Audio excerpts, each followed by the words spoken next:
Hello everybody, happy Halloween. How are you all? I hope you're all doing good. Please be safe out there, but party hard as well, and don't do anything I wouldn't do. Now, since it's Halloween, I'm going to read you a story, and it's about the Bean family, people who lived in the 15th century, I think it was, in Galloway, and they were cannibals. Now, I'm not the best reader in the world, so please bear with me. Do you like my tie? I think it's very nice. I have my little cousins and that coming round, so just making a little bit of an effort. Or a fool of myself, one or the other. So, let's get on to the story. Perhaps the most appalling and grisly tale told of murders in Scotland is that of the Bean family, who held the country of Galloway in the grip of terror in the 15th century. The family's catalogue of gruesome crimes continued for some 25 years unsolved, and many others were wrongfully punished for their crimes they did not commit before the Bean family were finally brought to justice. At the head of the clan was Sawney Bean. He came from East Lothian, a few miles from Edinburgh, the son of a hedger and ditcher.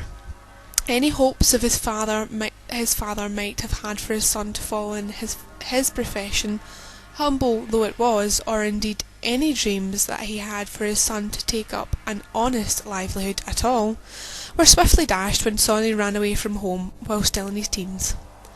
Sawney moved around for a while, finally settling in a remote part of Galloway. There, having joined up with a young woman who shared his desire to live a life free of responsibility or morality, he found himself a cave in which to dwell. Well hidden from casual passers-by and virtually cut off at high tide, this bleak dwelling place was to suit his purposes perfectly. Over the course of the next 25 years, the Bean family grew in numbers until Sawney and his wife had not only a good number of children but also grandchildren. Nobody knows exactly how many. As the family lived a life of hiding, isolated from general society, it has been assumed that the grandchildren were products of incestuous relationships. The family lived entirely by theft, murder and cannibalism. As time passed by, people in the surrounding districts grew increasingly alarmed, as one story after another of disappearing people circulated. Locals, visitors, travellers, men, women and children alike all vanished without a trace. Alarm in the district spread farther afield, and the government sent men to spy around the area to investigate the crimes.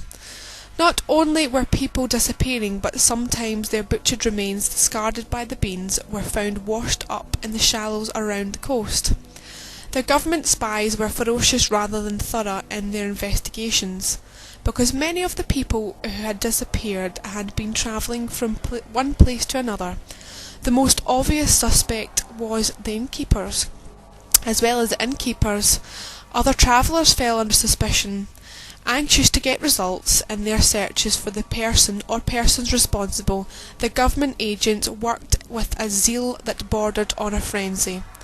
They saw to it that several people were detained under suspicion, and some, in spite of the insubstantial evidence against them and their own pleas of innocence, were executed. There was naturally a feeling of real and terrible fear in the district. When would the disappearances, the killings and the arrests stop? Innkeepers who had not yet felt the strong arm of the law upon their shoulders shut up shop and left the area before they too became under suspicion. Families, fearing for their own safety, fled to start a new life elsewhere. Travellers with fewer places to stop for the night became more vulnerable, easy prey for the devious, bloodthirsty Bean family. And devious they were. The Beans had kidnapped and murdered down to a fine art, so much so that they did not feel the need to confine themselves to killing one person at a time. Their large numbers meant that they had more than enough people to provide sentries and keep watch, and assailants to carry out the killings.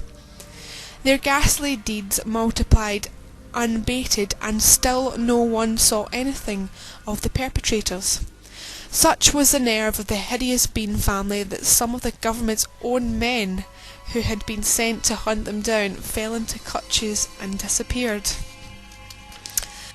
In the end, it was not through the efforts of the government's men, but a result of one man's fortunate escape from the Beans family that the appalling secret was revealed. The man was riding home from a local fair with his wife when they were set upon by a number of the Bean family. The man fought off his assailants bravely, but had to witness his poor wife being dragged screaming to the ground before having her throat cut. No sooner had she been killed than several Bean women set about disemboweling her and drinking her blood. The man himself would undoubtedly been succumbed as well, for he was outnumbered by the Beans, but a crowd of locals who also returning from the fair came along the road at that time. The Beans fled from the scene, heading to the safety of their cave. When the approaching crowd found the man, saw his wife's ravaged corpse, and heard what he had to tell them, they saw to it that he was taken to Glasgow immediately, where he had to recount the whole traumatic tale to the magistrates. It was King James himself who led a force of men, some 400 strong, to Galloway in search of the cannibals. They combed the beaches time and again for signs of human habitation. Finally, at low tide, they found the cave where the Bean family were hiding. It was a shock to find that other human beings should even contemplate living in such a dark, dank hole. But when the searchers advanced into the gloomy passageway of the cave, they found the Bean families, some 48 of them all, surrounded by the booty from their robberies: jewellery, watches, clothing and trinkets. Although, to what purpose all the finery might serve a family who obviously lived like animals, no one could tell. Horrifying evidence of the family's cannibalism was there for all to see. Human parts hung up to dry and pickled in brine were all around the cave. The members of the Bean family were apprehended. Struggling furiously with their captors, they were taken in chains to Edinburgh, where, without trial, they were executed. The males were dismembered and left to exunate. I don't even know what that means. The families of the family, after being forced to watch the menfolk bleed to death, were burned at the stake.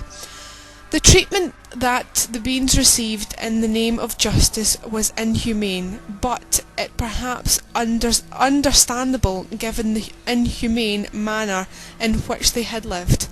Their deaths brought an end to what is perhaps the most astonishing and ghastly stories of serial killing in the history of Scottish crime. And I'm sorry about that word that I didn't know. But they get killed, they deserved it, and they were all a bit mad. So, that's that for tonight.